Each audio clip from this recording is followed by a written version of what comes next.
मिली, बखूबी उन्होंने उन जिम्मेदारियों का निर्वहन किया। लगातार जीत का रिकॉर्ड जिनके नाम है ऐसे हैं सीआर पाटिल, गुजरात की धरती से आते हैं।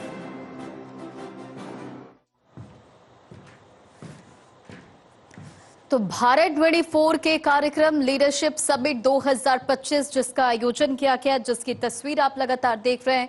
और इससे पहले आपने केंद्रीय मंत्री गजेंद्र सिंह शेखावत को सुना, जिन्होंने इस सेशन में तमाम बातों का जिक्र किया। अब आपको मंच पर नजर आ रहे हैं मंत्री सीआर पाटिल, और इससे पहले की तमाम जो तस्वीरें आपने देखी, तो भारत 24 के कार्यक्रम लीडरशिप समिट 2025 का आयोजन किया गया है और तमाम जो मंत्री हैं उनके पहुंचने का यह सिलसिला जारी है। फिलहाल इन तस्वीरों में आपको नजर आ रहे हैं केंद्रीय मंत्री सीआर पाटिल, भारत 24 के CEO and editor in chief doctor Jagdish Chandra भी यहां पर मौजूद हैं। और गजेंद्र सिंह शेखावत को लेकर उन्होंने कहा कि नेशनल लीडर का स्ट्रेचर दिखता है, और गजेंद्र सिंह शेखावत से भी कई अहम मुद्दों पर इस कार्यक्रम में चर्चा की गई। और इसी के साथ देखिए लैंप लाइटनिंग के साथ इस कार्यक्रम की शुरुआत और आगे इस कार्यक्रम को बढ़ाया जा रहा है। विरासत का संरक्षण और विकास भी शामिल, गजेंद्र सिंह शेखावत ने कहा। और इसी के साथ साथ तमाम जो बातों का जिक्र उनके तरफ से इस सेशन में किया गया था। फिलहाल विकसित भारत का विजन 24 का, भारत 24 का ये मिशन है और इसी के तहत इस कार्यक्रम का आयोजन किया गया है। और कई अहम मुद्दों पर भारत के विकास को लेकर इस कार्यक्रम में चर्चा की जा रही है। हर विश्व धरोहर को भी संरक्षित करने का काम कर रहे हैं गजेंद्र सिंह शेखावत ने इन तमाम बातों का जिक्र किया। इसी के साथ जम्मू कश्मीर का जिक्र करते हुए उन्होंने कहा कि धारा 370 हटने के बाद कश्मीर में विकास। और फिलहाल ये तस्वीर आपके स्क्रीन पर लैंप लाइटनिंग के जरिए इस कार्यक्रम को आगे बढ़ाया जा रहा है। भारत 24 के कार्यक्रम लीडरशिप समिट 2025 में पहुंचे हैं केंद्रीय मंत्री गजेंद्र सिंह शेखावत। इन तस्वीरों में नजर आ रहे हैं आपको केंद्रीय मंत्री सीआर पाटिल, और इसी के साथ साथ भारत 24 के CEO and editor in chief doctor Jagdish Chandra भी यहां पर मौजूद हैं।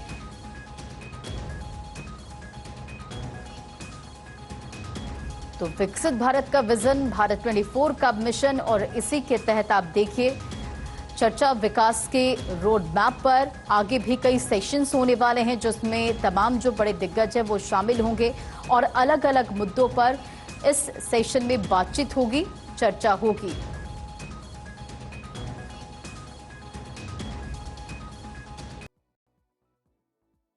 जब मैं सूरत म्युनिसिपल कमिश्नर की बात कर रहा था तो उसका एक पहलू और है। वहाँ जो शालिनी अग्रवाल हैं, आईएएस ऑफिसर हैं, वो राजस्थान की बेटी हैं, राजस्थान की रहने वाली हैं। इस नाते एक तालियां उनके नाम पे भी बनती हैं आपके मार्गदर्शन में। और दूसरा जिक्र ये करना था सर कि आज केंद्रीय गृह मंत्री और सहकारिता मंत्री अमित शाह जयपुर गए हुए हैं। गजेंद्र सिंह शेखावत उनके साथ वहाँ गए हैं। वहाँ सहकार और रोजगार मेले का उद्घाटन है। 8000 लोगों को नियुक्ति पत्र दिए जाएंगे और कोऑपरेटिव के क्षेत्र में जो एम्पावरमेंट कर रहे हैं वो उसकी हम प्रशंसा करते हैं। वो जयपुर में हैं, फर्स्ट इंडिया परिवार जयपुर से है, तो हम आज इस मंच से जयपुर में उनका स्वागत करते हैं और आपका स्वागत करते हैं। Thank you so much sir. और अब बिना वक्त गवाए आदिति, मंच आपके हवाले। लोगों के जहन में कई सारे प्रश्न हैं और आज पाटिल साहब हर एक प्रश्न का जवाब देंगे। आदिति। थैंक यू प्रिया। चंद्रकांत रघुनाथ पाटिल साहब हमारे बीच में हैं। हम उनको प्यार से सीआर पाटिल कहते हैं, लेकिन मैंने जब पता किया उनके बारे में इंटरव्यू करने से पहले, तब सर मुझे पता लगा कि चंद्रकांत रघुनाथ पाटिल बेहद खूबसूरत नाम सर आपका है, जबकि सब सीआर पाटिल साहब कहते हैं। अभी बार बार ये बात कही जा रही थी कि लगातार 4 बार जीते हैं, लेकिन खुद लगातार 4 बार तो जीते हैं, 156 लोगों को जिताने की जिम्मेदारी भी उन्होंने पूरी करी है। और सबसे महत्वपूर्ण बात ये है, जो सर संगठन की रीढ़ उनको कहा जाता है।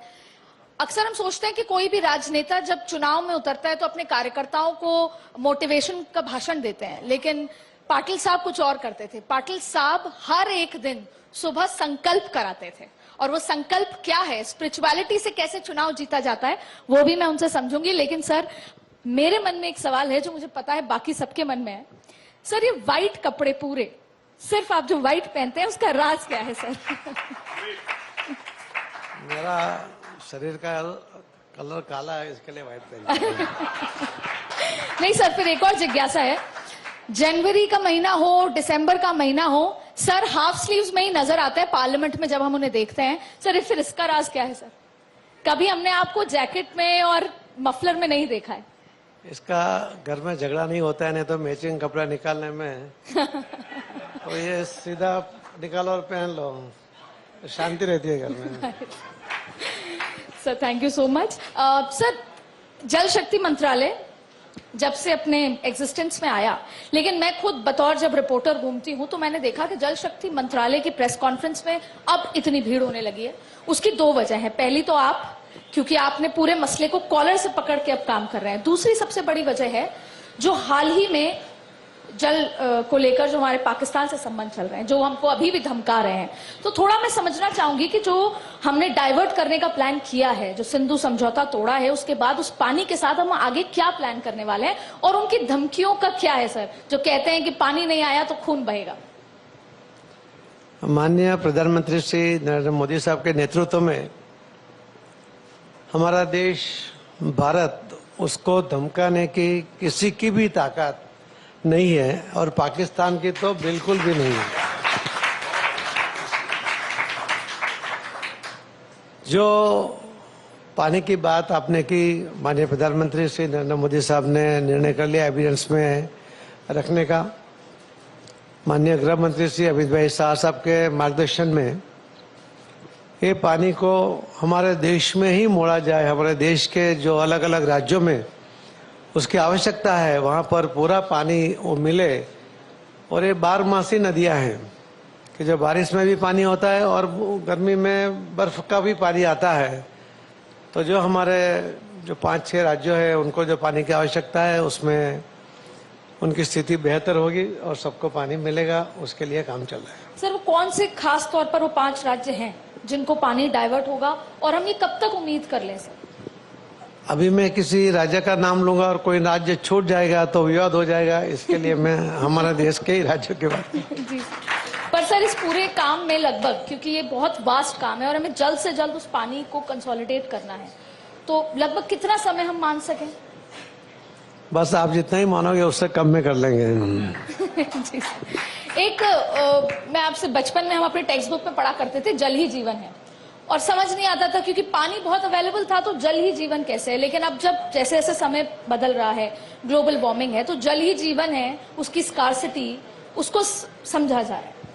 आपसे सवाल ये है कि पानी को लेकर आपके जो मंत्रालय काम कर रहा है उसमें, जैसे आपने सूरत में हाल ही में जिस तरीके से बाढ़ आई और आपने उसके कंजर्वेशन का काम किया, एक कैच द रेन करके एक नया प्रोजेक्ट आया है, उसको विस्तार से समझना चाहेंगे। वो कैच द रेन क्या है sir?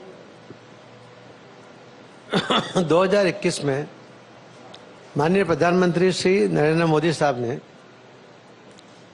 Catch the rain water harvesting का एक कंसेप्ट उन्होंने डिक्लेयर किया था।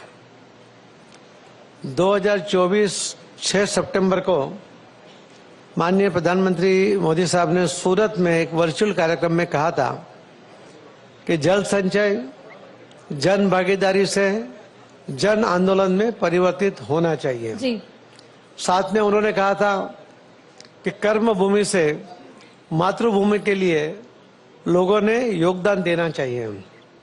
ये पहले प्रधानमंत्री है कि जिनकी बात के ऊपर लोग सीरियसली लेते हुए उसको फॉलो करते हैं, उसके ऊपर काम करते हैं। हम कल तक का जो हमारा रिकॉर्ड है, करीब 8 महीने में 32 लाख स्ट्रक्चर ये देश में बने, 33 राज्यों में और 506 जिलों में रेन वाटर हार्वेस्टिंग का काम किया।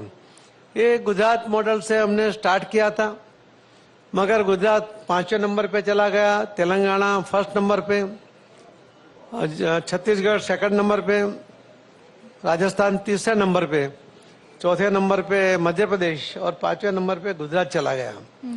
मगर जब JSJP जल संचय जन भागीदारी का दूसरा अध्याय शुरू हुआ तो आज गुजरात सबसे आगे टॉप में है। मगर ये कोई एक राज्य में, कोई एक शहर में करने का काम नहीं है। सबके लिए जो पानी की आवश्यकता है, तो हम उसके ऊपर थोड़ा डिटेल में आपको बताना पड़ेगा कि हमारे देश में करीब 4000 BCM बारिश होती है। हमारी आवश्यकता होती है 1120 BCM की। 2047 तक जो विकसित भारत बनेगा तब भी हमारी आवश्यकता होगी 1180 BCM की।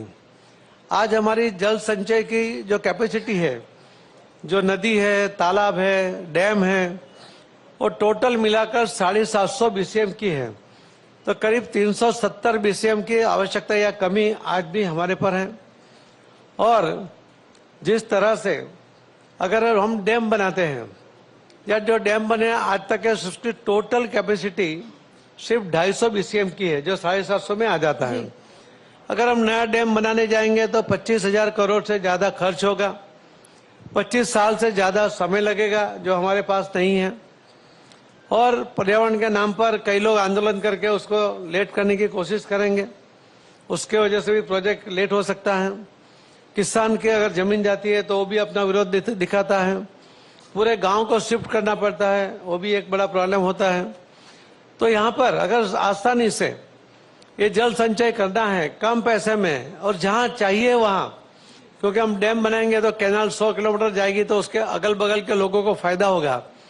मगर जल संचय अगर हम गांव में करेंगे, खेत में करेंगे, तो उस गांव में और उस खेतों के अंदर जो बोरिंग होंगे, जो कुएं होंगे, उसको दूसरे ही दिन उसका लेवल ऊपर आना शुरू होता है, उसकी क्वालिटी भी चेंज हो जाती है और इसके कारण सभी लोगों को जहाँ चाहिए वहाँ पानी उपलब्ध होता है। ये जल संचय जन भागीदारी में हमने अगर छोटा सा मकान 14 बाय 45 का है और उसके छत पे से जो पानी उतरता है उसको भी अगर हम जमीन में उतार ले और 100 मिलीमीटर सिर्फ बारिश अगर होती है तो भी 1 लाख लीटर पानी हम जमीन में उतार सकते हैं। मान लो 500 BCM हुआ तो 5 लाख लीटर पानी जमीन में उतरेगा एक घर का। और एक घर में पानी कितना यूज होता है? हर घर में पर हेड 55 लीटर पानी मिलता है। अगर हम घर में 5 लोग एवरेज पकड़ते हैं तो करीब 300 लीटर के करीब 300 लीटर पानी रोज वो घर में यूज होता है। साल के हिसाब से पकड़ेंगे तो लाख सवा लाख लीटर वो पानी यूज करेगा, मगर वो बचाएगा नहीं। इस तरह से बैंक की डिपॉजिट भी खत्म हो जाती है। तो इसी तरह अगर ये पानी नहीं बचाएंगे तो आज की जो स्थिति हो रही है, पानी का जल स्तर बहुत नीचे जा रहा है। जहाँ कभी 100 फीट पे पानी था, 80 फुट पे पानी था, आज वो 500-600 फुट पे चला गया है। वहाँ भी पानी की उपलब्धता कम हो गई है। किसानों को उस पानी निकालने के लिए ज्यादा पावर यूज करना पड़ता है, उसके वजह से उसका पावर बिल भी बढ़ता है। और जमीन में जिस तरह से स्तर नीचे जाएगा उसके वजह से जमीन की फलद्रुपता भी कम हो जाती है। तो ये पानी का जल स्तर बढ़ाना, जल संचय करना, जहाँ आवश्यकता है वहीं पर पानी देना, इसीलिए माननीय प्रधानमंत्री श्री नरेंद्र मोदी साहब ने ये जल संचय जन भागीदारी से जन आंदोलन शुरू किया। वही catch the rain water harvesting. आज आप अगले दिवाली के बाद, नेक्स्ट दिवाली के बाद आप देखेंगे कि पूरे देश में जो 32 लाख स्ट्रक्चर बने हैं तो पूरा जल स्तर उसके अंदर बहुत बड़ा होगा और क्वालिटी भी चेंज होगी, जिससे किसानों को भी और आम आदमी को भी बहुत बड़ा फायदा होगा। सर, एक परेशानी मैं आपके सामने लेकर आना चाहती हूँ, ये अर्बन फ्लडिंग को लेकर। ये इसलिए लेके आना चाहती हूँ, मेरी और पूरे गुड़गांव वासियों की है, या ऐसे जो अर्बन इलाकों में, बैंगलोर का भी जिक्र अगर मैं कर लूँ। सर, अभी हाल ही में बहुत तेज 1 घंटे की बारिश आई शायद, और उसके बाद वहां पर सब कुछ जैसे का तैसा रह गया अगले 12 घंटे।